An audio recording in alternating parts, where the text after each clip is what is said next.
All right, let's do some. You know what? We should have done this beforehand. Audio chat. Jerry's talk for me. Sure, yeah. Chat, chat. Oh, see, it's working. It's working. Fantastic. Hello, ladies and gentlemen. Welcome to this episode of DTM's Den. It's CSM interview time once again. We've been doing a couple of them. Now I'm about to get into Jurius Doctor. We interviewed you last year. How have you been since then? Been pretty good, you know. Global pandemic's been cramping my style, but not too bad. Absolutely, I can understand that one. Um, how's your Eve life been going? How's the Eve crew? Eve life's been good. I mean, there was a little while there over Christmas where I played a little bit less. Ended up changing jobs and moving, and my dog of 10 years passed away, which was a little mega sads. But back in it now and really enjoying where NSH has moved to. We're in tribute now and enjoying the big fights we've been getting. It's been a lot of fun. I'm a Make and such. All right. Cool. All right. Let's hop into questions. In your INN post or article, you state, this is the industrial class war. You state the silver lining of this release exists in the form of a silver spoon. You're talking about, um, you're talking about redistribution, like sort of the whole concept in some regards. Hmm. You say the wealthy will be untouched. For the rest, these production changes will drive away all but the most dedicated industrialists. It further significantly de incentivizes veterans and new players from engaging in industry. At best, material producers will break even. At worst, everyone breaks. Your post states that it de incentivizes new players away from industry, but is it really important for all players or new players to engage in industry? Well, to use a really simple example, and this is something I've been telling new bros for better part of 6 years, which is if even if you're just starting on a Tristan, you want to set up a hyper kit and fit Tristan. So you get some drones, you get, some speed on the thing, and you just want a cheap ship to take out and learn to PvP. Or even just run some, high sec anoms. And you want something quick and fast and can do decent DPS and is cheap and is easily replaceable. Losing ships sucks, and until you develop a little bit of a thick skin and get past that, it will suck. It will always suck. Undocking is consenting to PvP. But if you're going out with the intention of engaging in PvP, and you have 50 more fit Tristans sitting in the hangar because you built them yourself, it's a whole lot easier to swallow that first pill.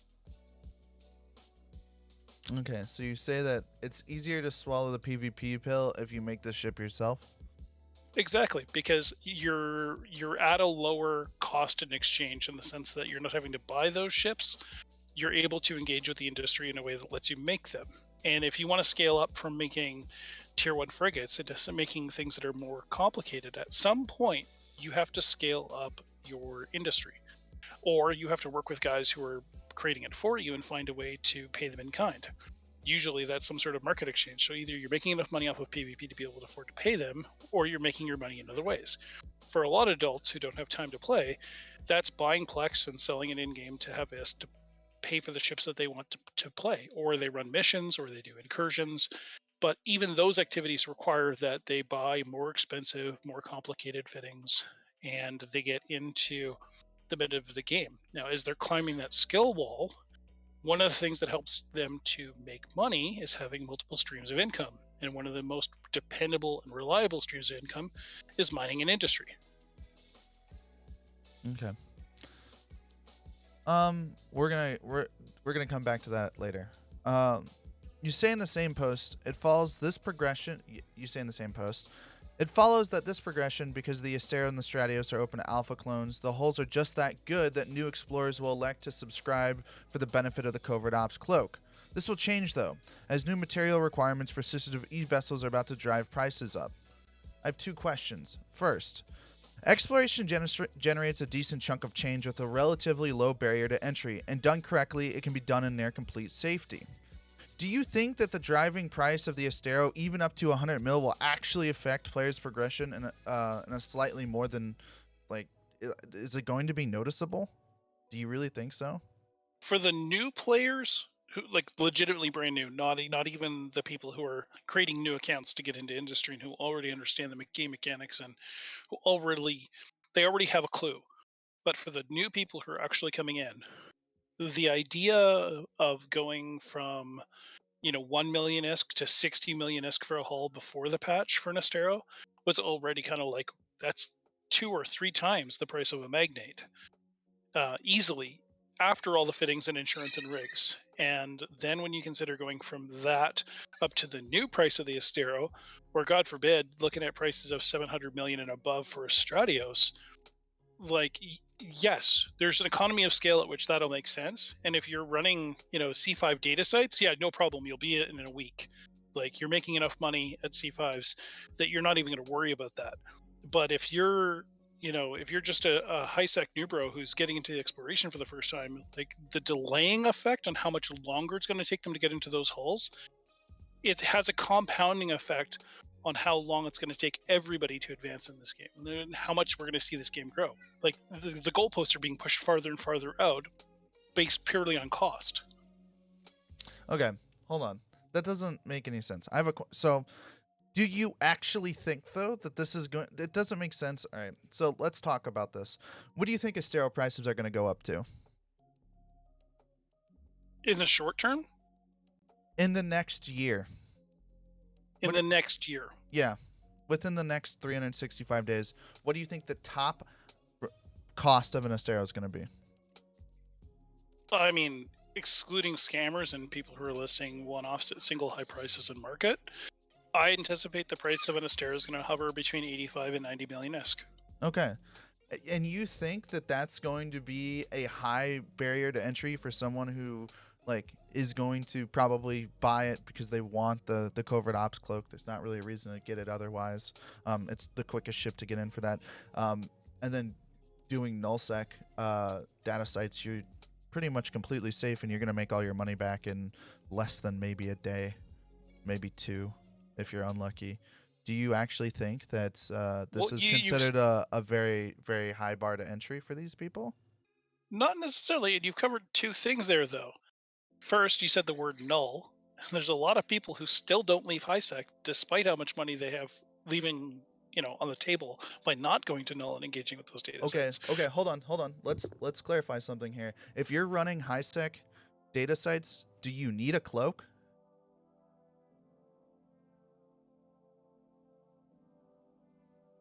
Arguably, I would say yes, because there's a lot of people out there hunting So HiSec this is going to be explorers. a difference in opinion. Nobody's hunting high-sec explorers.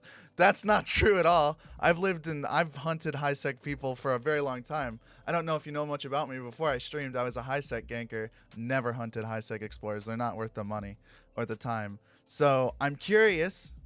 I get what you're saying, though. I think this just comes down to a difference of opinion, and I think I'm willing to let it fall on that. And as far as this topic is concerned, but if you want to make another statement or a closing statement on it, go for it. Well, the big place where you're going to see Asteros continue to be used, and Stratios, is wormholes. Yeah. And people definitely hunt them in those spaces. Yes, they do. But that's why you need the cloak in that space, right? And that's why you need the cloak and situational awareness, and prodigious use of your D-scan. Yeah, obviously. So this doesn't have.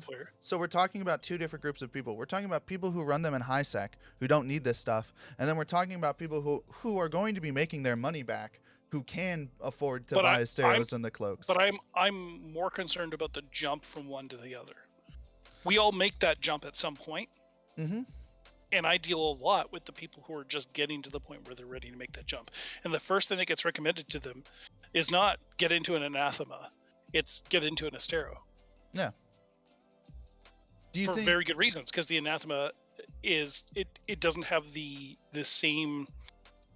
It does, as one example of a ship, it doesn't have the same profile as the Astero, in the sense that the Asteros are an incredibly tanky ship if you want to use them for hunting other explorers. They're highly versatile when you're using them for exploration. There's a lot of reasons to get into them. So it's going to be the obvious recommendation. And we're seeing the price of those ships potentially double. Do I think that's going to prevent anybody from getting into them? No, it's just going to take them longer. So you're thinking it's going to take people longer. So what's to stop someone from just going, hey, I'm going to do another week of training or another 2 weeks of training just to get into the covert ops ship, or do that while they buy an Astero or something like that? Yeah, whether it's the training or not, I mean, the training's there already anyways. It's more the time to develop the ISK to buy it, and be able to buy it at a point where if they die right away, if they get caught by, somebody who's hunting the moment they jump through a wormhole, which happens a lot, happened to Hmm. me when I was still learning, it it becomes one of those things that the cost of replacing that when you're a new player just reaching out in wormhole spaces, it becomes more emotionally oppressive to have a loss after you've had to save that much longer to get into it. Well, And we know that like new players respond well to loss, though, normally speaking. As well, long if you as believe Ratati and Rise and all the you keynote you speakers at various FanFest you events, yes. you think that they're wrong. You think that I like don't because think they have very granular statistics on this stuff. You think that like they're wrong and that like they're reading the data in a wrong way. I don't think that they're reading the data in the wrong way. I can't say that because I haven't seen the data. They're a black box. What I can say is that anecdotally, from having dealt with a lot of new bros and mentoring a lot of people, is that yes, one of the first real tastes of Eve that gives them a taste of the real culture of this game and the real cost of this game is that it actually has risk and you can lose it all. And that moment, whether it's an actual loss or a near miss or even rage quitting and then coming back to the game later, that is what hooks a lot of people. Absolutely, they are not wrong about that, and I'm sure the statistics support them. But how many more people could they keep if they didn't drive away all but the most determined? Well, this is an anarcho-capitalist sandbox, and we have a very interesting distribution of players. This game is not meant for We people do. who want to play WoW. If you want to go play WoW, go play WoW. Don't come play EVE Online. That's all I can say about that, though. Like this game is very very different from most MMOs, and there's a ton of people who just aren't cut out for it. Well, I don't disagree with you. And this game doesn't suffer stupid people. I mean, there's a lot of people who act stupid, and there's a lot of people who sound stupid. But if you look at the correlations between this game and the verticals of types of careers of people who play this, Hmm. project managers and engineers, lawyers, logisticians, doctors, Hmm. project managers, IT people, like there's some very strongly correlated verticals of people who have very busy brains and very busy day jobs who love complexity and love difficulty and love sorting their way through it that play this game. But there's a lot of those people in exactly those same fields and same correlations. And I know because I've tried to recruit a lot of my own friends from my industry. I work in IT. I'm a systems administrator. I've approached people and said, "Hey, man, you're organizing like 6 days a week WoW raids and you're running huge guilds in your other games. Have you ever considered like starting a corporation in Eve?" And the answer I get almost universally from all of them is, "No, thanks, man. I've already got a job." Okay. So in the same article, you go on to say, and we've kind of already brushed over this, so this will just be a little bit of a rehash of a conversation we just recently had. Sure. New players lose industrials more often. The cost to replace them is growing, but income is unlikely to scale accordingly. This will disincentivize new players from sticking with industry. The sense of defeat in losing industrials and barges will hurt twice as much now. T1 haulers are often glossed over. They're pocket change. Even in new players, they're very cheap, and procurers are not worth their time to gank unless they're super bling fit for some reason. Not to mention, we know that a player losing a ship is going to make them more likely to stay in the game.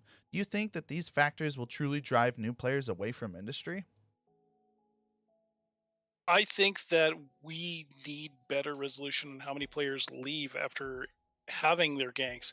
Because again, this is one of those things that CCP keeps asserting this, but we've never seen the data because they're extremely secretive about it. So all we have is their word on it. This is a he said she said. We don't actually have any validation that they're right. They can claim that they've got great statistics and they can beak off about the fact that they Do you think want that ganks to just not destruction is happen keeping in people high in this sec? game. No, no, I'm not saying that at all. Should What we I'm just saying take is, PvP out of high sec? Because I mean, according to sort of the way your logic is leading here, like maybe we should just not have PvP in high sec. not at all. In fact, I would love to see more PvP in high sec, and I'd love for people to be disabused of the notion that high sec is safe.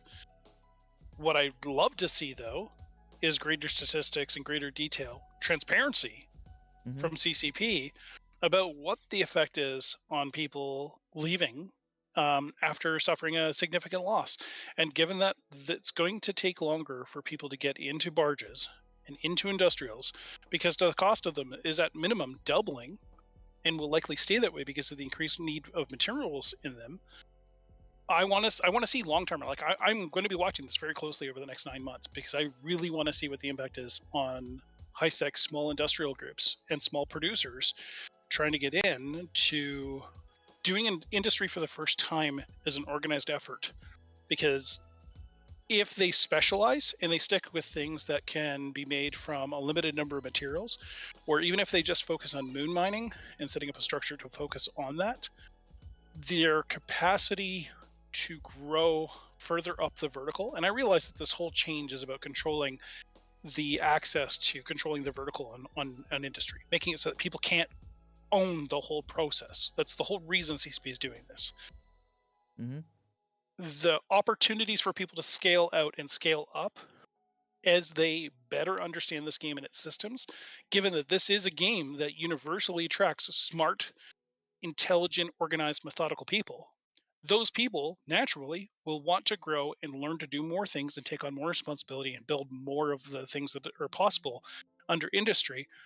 And what is the suppressive effect on those people of increasing all of their cost of operation all the way up the chain? For a lot of new players, they won't know because this is going to be their new normal. They've never experienced different.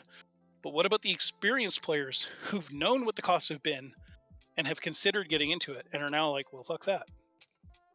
It just got twice as expensive to do and twice as complicated. Mm-hmm. Okay.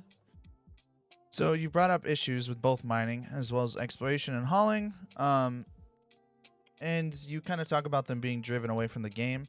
Where do you think these players are going? Are they leaving the game? Are they going to mission running? What do you think they're doing? Well, I mean, a good line to draw there would be, do I think botters left when they did Blackout? No, they definitely stopped engaging in nullsec as the primary of space. Did they all get into VNIs and start running missions in highsec? A lot of them did. A lot of botters ran that way. There's sufficient numbers to show that there's a correlation there. Do I think it's going to drive everyone away from the game? No. I mean, really, at the end of the day, my most aggressive models say that right now we're already experiencing, if CCP's numbers are to be believed, we're already experiencing a 95% churn. 1.2 million people come to this game on a yearly basis, and we're lucky if we keep 50,000 of them. Do I think it's going to get worse than that? Do I think we're going to start seeing a negative trend where we stop being able to replace the people who are leaving this game? I don't know, because we don't actually have numbers on how many people churn from this game every year.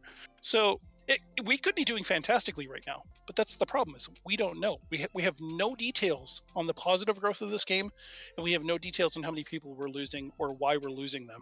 All of that's black boxed at CCP, and part of that really frustrates me is that my whole focus, and part of the reason I'm running for CSM, is that I most care about the health and growth of this game. I want to see the player base grow. I want to see far more people in this game. Do I want to see a bunch of spurgy WoW nerds come in here? No.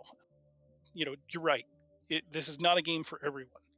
But do I think that we need to be limited to 300,000 to 500,000 people? No. I think that we're leaving a lot of business on the table as a community.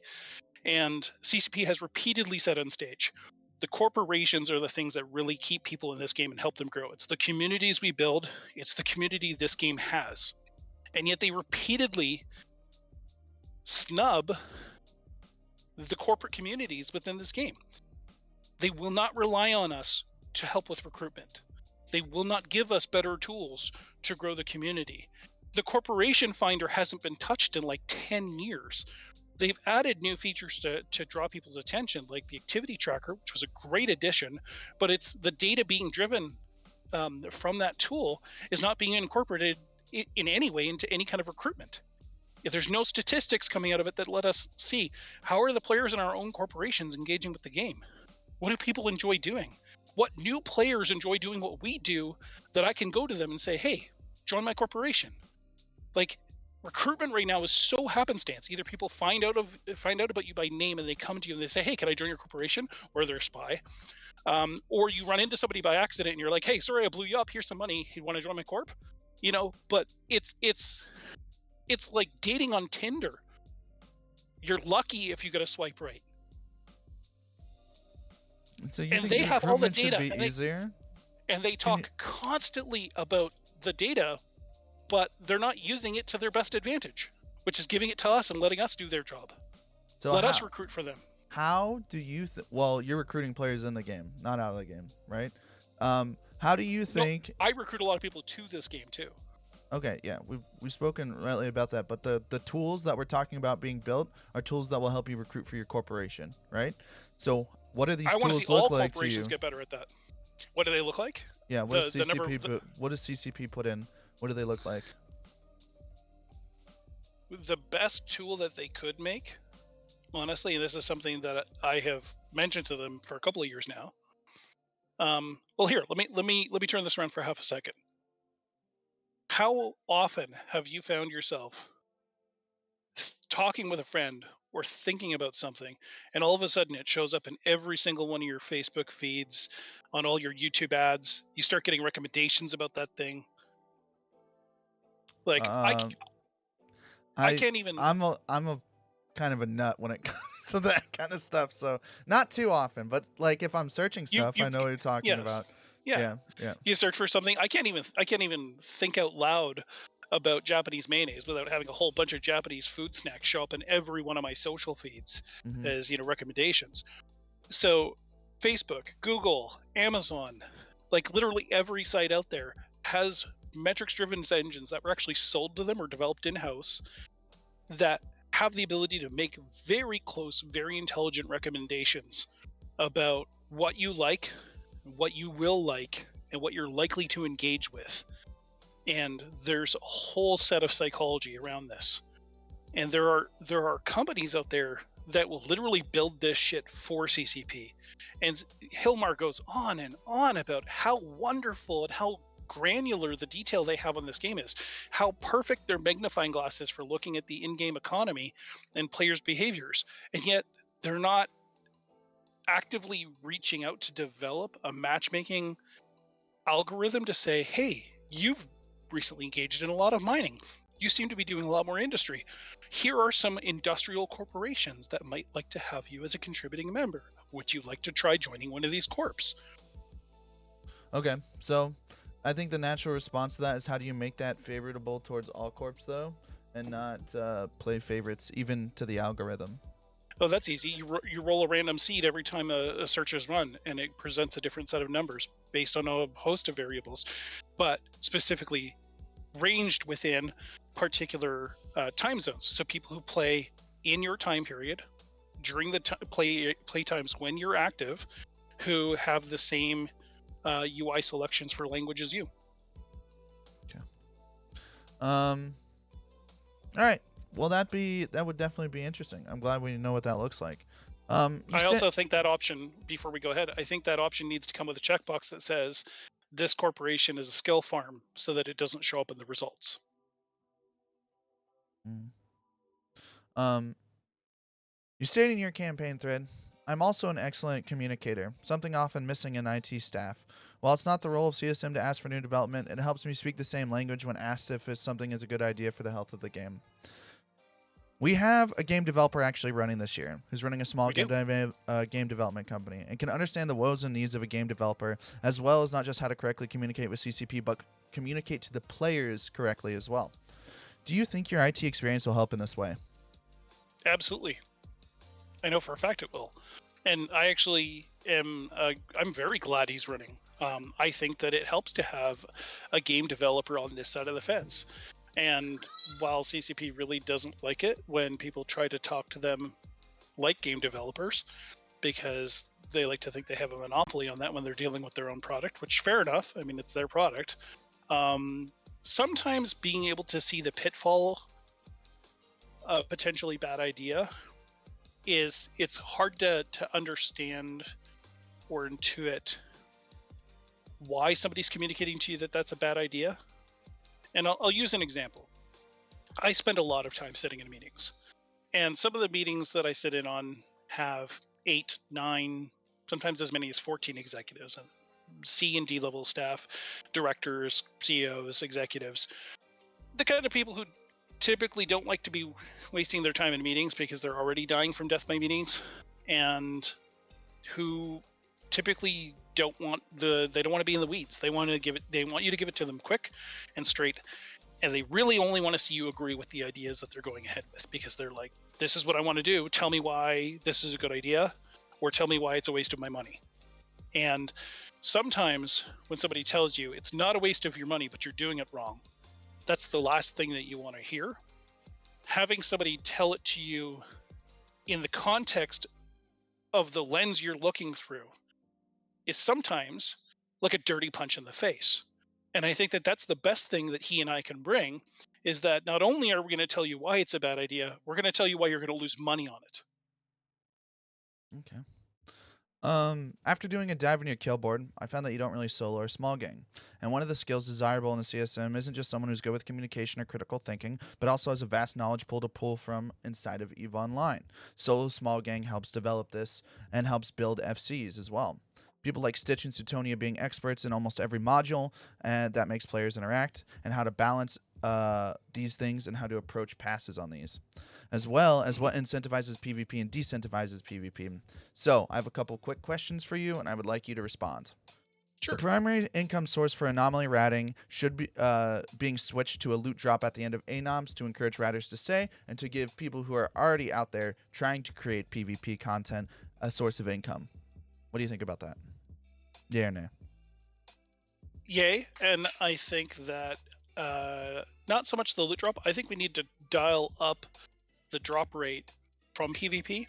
CSP's played with this a lot during special events where, if you do PvP in Losac or you do PvP in wormholes, like the Wormhole Love event that they did, where you can get up to 90% drop rate from your kills. I think that's a fantastic idea. And I think it's a great way to keep people engaged with PvP. But I can't say how effective it's been because I don't see with the data that they see. PvP like one of the only Iskin resource sinks in the game? Sink, faucet. It's a sink. You were a high sec ganker for a long time. You're telling me you only did it for shits and giggles and that you weren't making money doing it? Me making money doesn't mean that I'm not eliminating resources and things from the game that would have otherwise. Oh, it's destruction. It's a sink. It's absolutely destruction. I'm telling you, it's a sink, right? Like de facto, out of that transaction, I might benefit, right? But only because I took part of what that player had, right? Part of what he had is also now vanished from the game. It's a sink.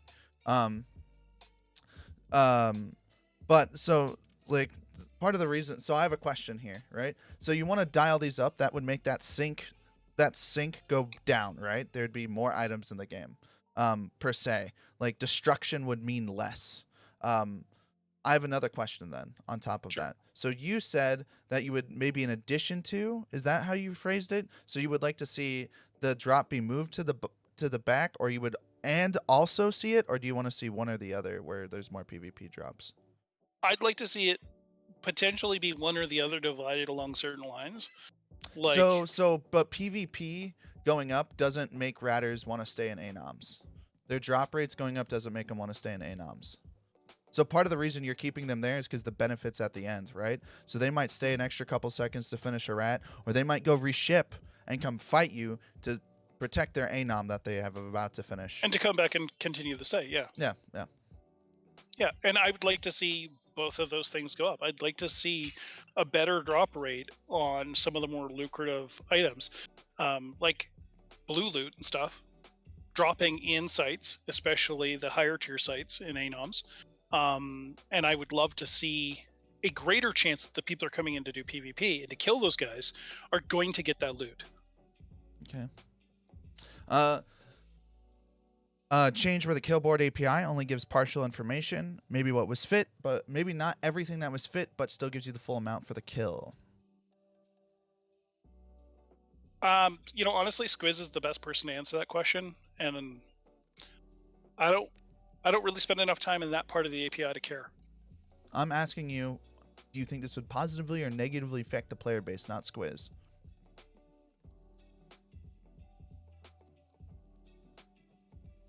I think it would be a net positive in the long run, but I don't think players would be happy about it initially. Okay. Marauders get rolled back to their pre-state so they no longer do a fuckload of damage, but deploy a Cyno Jammer when bashed in.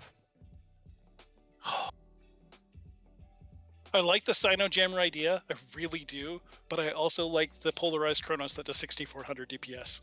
Mm-hmm. Okay. The Loki loses 2.5 percent per level projectile weapons damage based on subsystem skill. Why? I'm curious. What, just off the top of your head, yeah or nay on the change?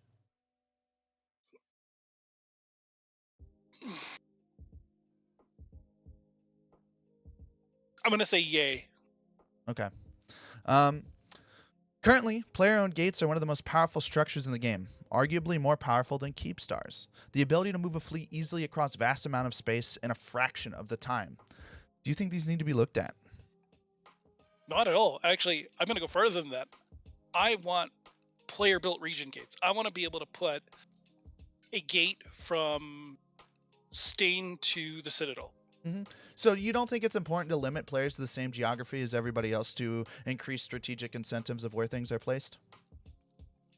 I would love for Eve to look like a map of New York City. I want more travel. No, I don't see how removing. So like you're actually decreasing people's time and space with the jump gates.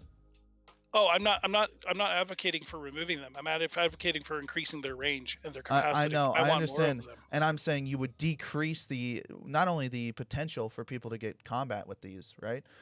You're also increasing home defense advantage massively. You're also increasing their or decreasing the amount of time that they're actually spending in space because the more time they have to take actually moving around space, the more time there's potential PvP interactions. So you're decreasing their time in space. You sure that this is a good idea? Why do you think it's a good idea? They themselves are content generators. And if you know that somebody's going to be able to put down a gate into the system next door to you and come in your back door a hell of a lot faster, you're going to be incentivized to destroy that. Do I think Who are they that. content for? Sorry? Who are they content for?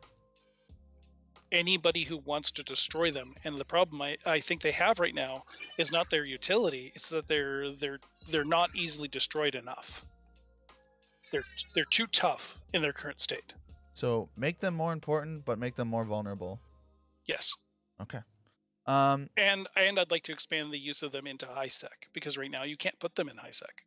I don't think you should be able to put them in high sec. I'm just gonna be honest right there. You can't use caps in high sec.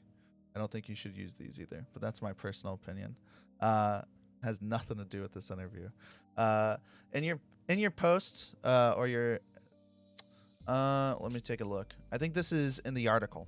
Another significant drain on the war efforts across New Eden is the same jump freighters which keep armies supplied and ships needed are themselves going up in price, right? You state this in as it being a bad thing. Jump freighters are lost at a rate of only a couple a day. They are relatively safe ships to fly based on that.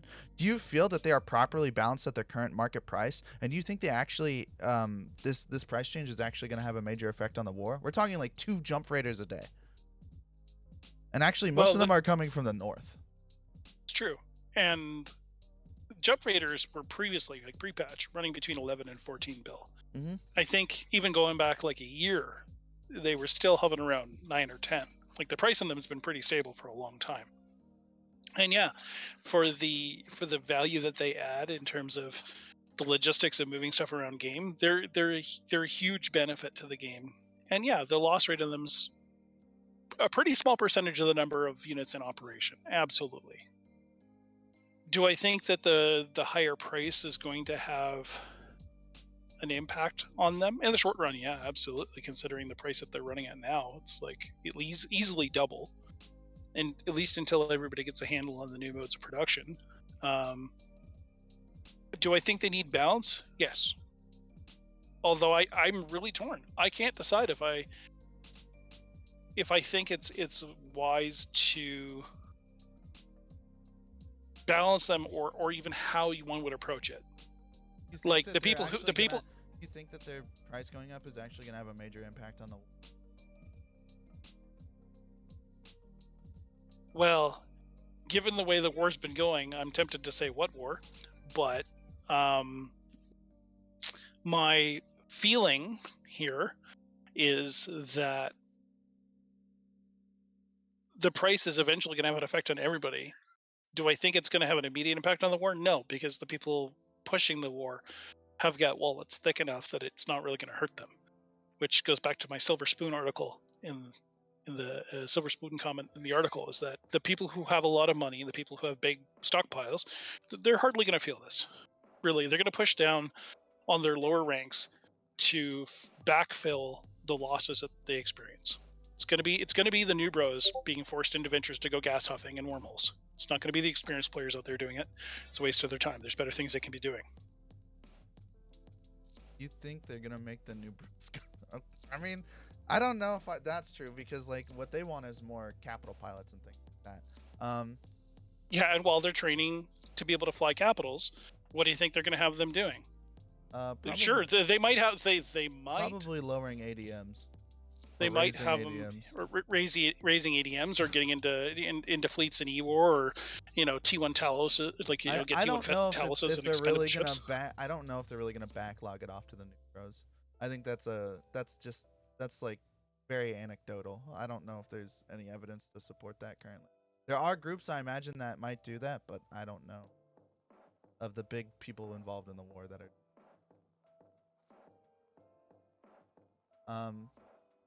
You state in your same article, the rhetoric is rapidly evaporating. The rhetoric being the following: abundance breeds complacency and scarcity breeds war. Predictable inputs lead to stagnant outputs. Autarky is the anathema to free trade. We've seen the null blocks have times of peace. We've seen Titans drop to nearly 40 bill for a quote-unquote endgame ship. That's something that could have been farmed on an alpha account in a few months if you played a lot doing exploration. And complacency leads to supers getting dropped on literally everything, everywhere, all the time. Titans were getting used to boson fleets willy-nilly, even though they should have been Alliance assets. And there were 10 Rorks out, 3 supers, and a Titan in the same system. The changes in questions have removed the supers and Titans from being used in space, and are now major assets used at both an individual and Alliance level, and we still haven't seen what redistribution will be like. With all of that in mind, do you truly think that we should go back to the old way of Titans being cheap, supers being so inexpensive you would get dropped on small gangs just because, and Rork fleets being more common than a lone Rork in space boosting, like procures or something?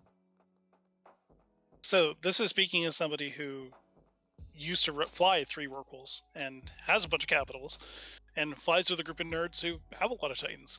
And do I think that the capital proliferation was a big problem? Yeah. And do I think that CCP's approach here is putting a pretty nice handbrake on super and Titan proliferation? Absolutely. And yeah, you're not seeing a lot of them in space, and people are going to be less likely to risk them now because replacement's 200 billion-esque. Do I think that's a good thing? Yeah, actually, that's one of the things about this change that I think is good. It has been a very effective handbrake on capital proliferation, and I think that at the high end, Titans and supers, and somebody wanting to get into a Hell, for example, that it should be expensive, and that these should be treated as Alliance assets, and that you shouldn't have somebody out there just solo dropping a Titan on fleets because he thinks it's fun.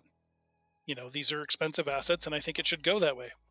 But I think that CCP on the other end of that has driven the costs all the way down, in the sense of penetration of the diversity of ships. An Orca, and now the prices will come down. I did report this in my article, and I do anticipate this will still be the case, is that Orcas will settle out at somewhere between 1.6 and 1.9 bill. But as it is right now, if you're not owning your own structure and building these yourself, it's going to cost you for at least the next 3 or 4 months somewhere between 3.5 and 4 billion ISK for an Orca. That's a ship that 6 months ago was 900 million ISK for the hull. And it's also a ship that's really the first truly viable platform for boosts. It has a huge bonus to range for boosts. You don't think Porpoise is viable? It has less than half the range for boosts of an Orca. But don't they have like 30-kilometer base or 40-kilometer base? Right. And I mean, have you done a lot of moon mining? Yes. I've never had problems using my Porpoise. How many people are out in the belt with you? Well, everybody in my corp has a porpoise because they're so cheap and they're easy to use to move. Well, that's fair then. They're because you can buy a bunch of porpoises for the price of an orca, right? You could even argue you could put just a bunch of people on porpoises, and then whoever wants to show up in a procure can show up in a procure or whatever. Fair. Yeah. Um, And how many total characters in your corporation? so in my corporation, I have Yeah. one, which is me. In the alliance, there's around 20 people. Between all of us, we probably have around 50 characters. 50 or 60 characters. Okay. Yeah. So yeah, you guys would fit within that small producer range in terms of number of characters. Well, the porpoise just makes sense, man. It makes more sense than an orca in a lot of ways. The reason you use an orca, especially in high Is the sec, large ore hold. is because it is ungankable. I don't know that it's ungankable. There is never a good reason to kill an orca, not monetarily wise. As someone who did high sec ganking, I looked at the numbers. Unless it is super bling fit with like officer mods and blue and green literally everywhere, there's no reason to ever touch an orca in high sec. Well, except for right now, where the estimated item value has been hilariously inflated, and it's going to decorate your kill board. But I mean, you yeah, know, but like I'm not gonna make present any money off circumstances of it. aside, yeah, you're Because not going the to make any hull's money off of gone, it. right? Because like modules haven't really gone up too much, if as far as I'm aware. But So here's a question for you then. What would what would you balance about the Orca that would make it a make it a better target for high sec ganking? give it better boosts and let me kill it all the time in high sec. Why should Something about the boosts giving it a suspect flag or something that makes it attackable. I? Yeah, I mean, if you don't want to make it like less tankier, I mean, I'm down to lose all my shit throwing my stuff at it. So the problem with the orca, right, is the same problem with the rorqual. Rourke has a button that for 5 minutes I can no longer touch you, right? The Orca has like 500, 600, 700k EHP depending on how it's fit, right? And it's even now at 2 bill, I'd still say it's not really that bad of a deal. Like you're pretty much untouchable. No one's ever going to gank you because they're never going to make money from it. I don't know, man. The trade cost on Thrashers is pretty low. It doesn't matter. Like, how many thrashers do I have to throw at someone, right? Now you're looking at an investment of literally like fucking 50, 60, 70 tunes, right? Or I need to have guys ready to go in that. So now I have to put together and do community management. Is it really worth my time at that point? Fair enough. I mean, you're not wrong, but I think it's also an interesting argument because on the one side of the community, I hear people who are the space truckers and the haulers and the guys who, I hate to call them this, butthurt new bros who are going, they're too easy to destroy, give them more EHP. And I'm like, nah, I don't know that I agree with that. I think that there's a lot of opportunity to create more content as far as combat PvP in high sec. And like I said before, I actually think high sec should be disabused of the notion that it's safe. If Eve is this dark, wonderful, terrible universe, this harsh, like the definition of early stages of humanity that was spouted in the 1800s, life was brutish, nasty, and short, then, why isn't that universally true in Eve? You state in your same article, well, that interpretation of this can't be right. You're talking more about the rhetoric. Replacing lost capitals will cost 300, 400% more. I don't know about you, but if I told someone I was going to total my car and my replacement would take both longer and cost a lot more, I instantly would become a new student driver. I have a question. Yep. Go ahead, please. Why? This makes it sound like capitals being expensive is bad. Is that your intent here, or is it something else? No, the intent is to say that it's about slowing down and controlling the capital meta, the capital proliferation. And absolutely. And the capital proliferation took off in a big way when they turned rorquals into massive miners rather than just boosting compression platforms. And I think everybody agrees with that. If anybody disagrees with that, I'd love to meet them and shake their hand because I want to hear what they think. But the out of control capital proliferation, definitely a big problem. But if you're CSP loves to go on about, they want more fights, they want more conflict, they want bigger losses, they want more losses. And it's like, if that's your goal, then making it so people never undock those ships seems awfully counterproductive. I kind of agree, but at the same time, Titans weren't getting used either way. Not like for actual And, fights and where in they a would big die. way, I think Brisk is right, another gentleman you've interviewed, where he says we need sites that get people undocking these ships again. We need Titan ratting sites, we need super ratting sites. And I completely agree with him, because people need a carrot big enough to coax them out of their foxhole with these ships. They need something to get them out there. But then people will immediately turn around and argue, well, isn't that another big faucet? And it's Yeah, like, but not what if the is- destruction that comes out of yeah. that is that much higher. Yeah. Plus people figure out to game it so it's super safe. Yeah. You state in that same article, it appears CCP is convinced the existing system is completely imbalanced and these scarcity changes have been required to address the overwhelming abundance of stockpiles without invoking a hard stop. Considering the changes aren't even finished yet and we don't know what redistribution will look like, do you feel that maybe this article was a bit harsh on CCP? I really hope this article doesn't age well, but so far I'm 10 for 10 on my predictions. Well, yeah, your predictions being correct doesn't mean that's like, if that's the aimed objective goal, right? And that like we don't know what redistribution is going to look like and say it's actually pretty decent, this article won't age well. No, and I hope it doesn't age well. I really, really do. I hope that I'm wrong. I hope that CCP has a master stroke plan and that they've gamed this out to the nth degree so that we see a much broader distribution and a better meta in terms of the economy in the game. But the history of how they've handled economics in this game since Dr. E left to go run a university doesn't bear that out, and it doesn't favor them well. What does favorable redistribution look like to you?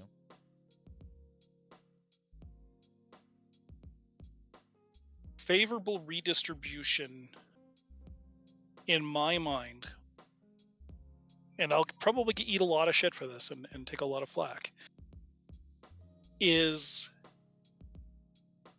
mixing it up so that the predictability of ores in space and what ores you find where completely goes out the window. Roll it up, crinkle up that ball and throw it in the bin. Anything that you had that predicted where ores would be and what type of ores would be found anywhere, bye-bye. You find ores, you get ores. What ores you find, that's what you mine. I would love for it to be entirely randomized. And I would love for the concentrations to be the only thing that gets controlled by iHub plugins. I would love for you to need iHub plugins to even moderate the volume and types of ores that you get, even in HiSec, because they represent a potential for A, having a reason to invest in infrastructure, and B, having a reason to fight over space and to fight over control of those resources.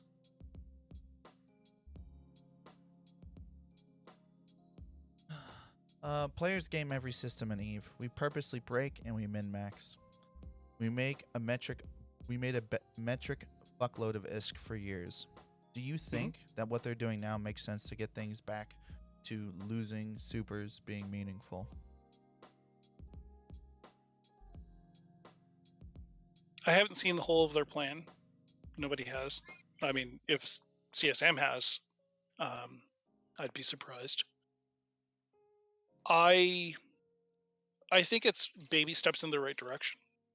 I think that there's opportunities for them here, but as you mentioned, we the players min-max the shit out of everything.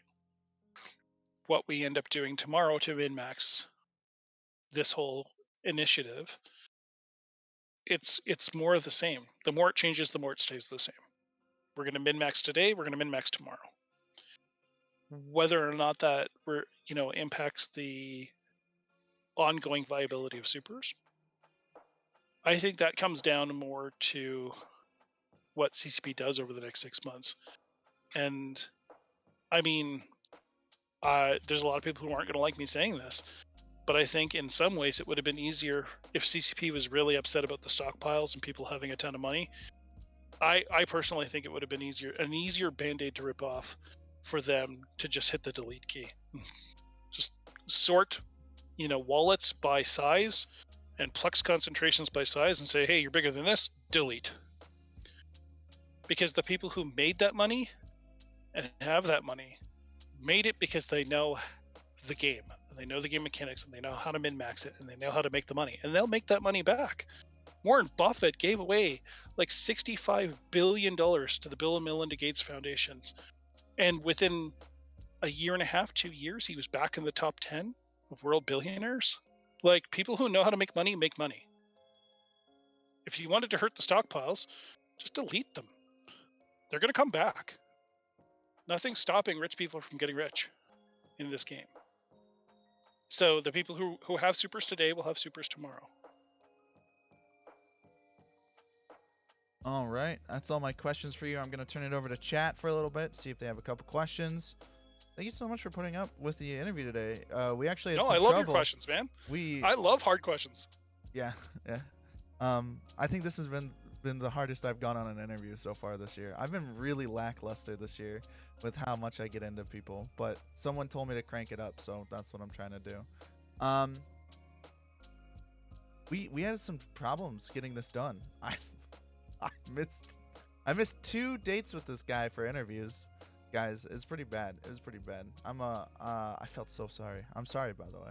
No, dude, you're good. I always assume that people have real lives, and those real lives are always, messy and complicated, and they don't always go great. And sometimes you just need a night's sleep, or you got to catch up on stuff. So, like, to me, that doesn't bother me at all.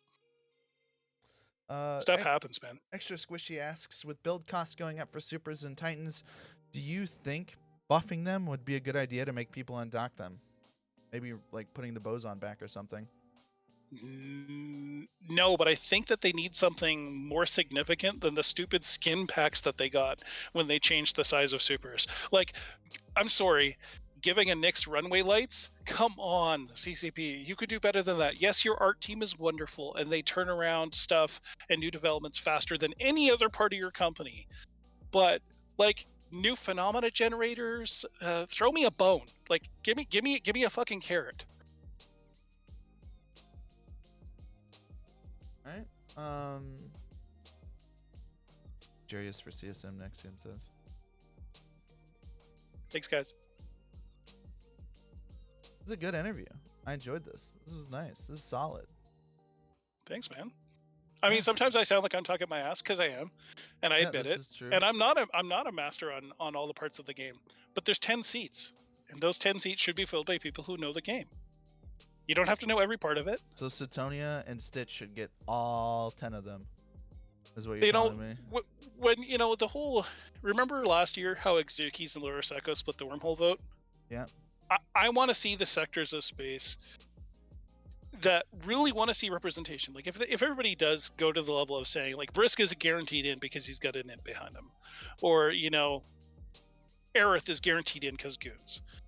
Or whatever. You take every year, everybody goes, okay, there's 7 null sec heats and there's 3 optionals or 4 optionals. That's who gets in. I personally want to say fuck that shit. Like, if you're wormholers and you really want a seat at CSM and you want somebody speaking on your behalf, get together, find somebody who's either least objectionable or most asshole, and put that person in front of CCP. You don't all have to get along. Wormholers notoriously hate each other, and Hard Knocks is trying to evict everybody anyways, so pick someone.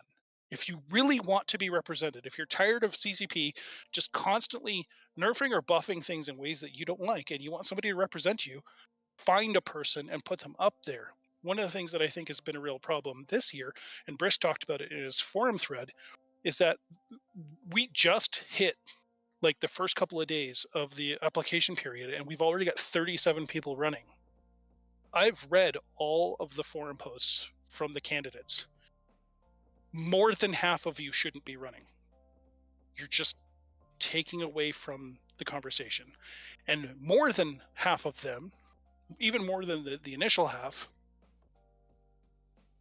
by the way they write, and this is going to be very mean of me to say, very clearly do not belong at a business meeting. They're all single platform candidates with a single policy who just want that one thing heard, who only want to talk about that one thing, like Rich Richmond and his whole, stop the bots. CCP's aware that botting's a problem. They have a multi-person team whose whole job all year round is dealing with bots. They know it's a problem. Why are you taking up space in the CSM conversation? Like, this is what I don't understand every year. Jesus Christ, dude. Holy shit, dude. All right. Jesus fuck. Well, Jarius, I haven't seen really any more questions from chat, but Thanks, chat, for putting up with my loudmouthedness. I'm gonna let you guys go chat. Jarius, thank you for coming. Thank you. Before we It's leave, been a pleasure. there is something I have to talk about. There's something I need to show you guys, which I know you guys are going to be excited to see. If you're not in the Discord already, check this out. The CSM Royale, dude. Coming May 8th. We're going to get 8 candidates. You guys are going to get to pick the winners.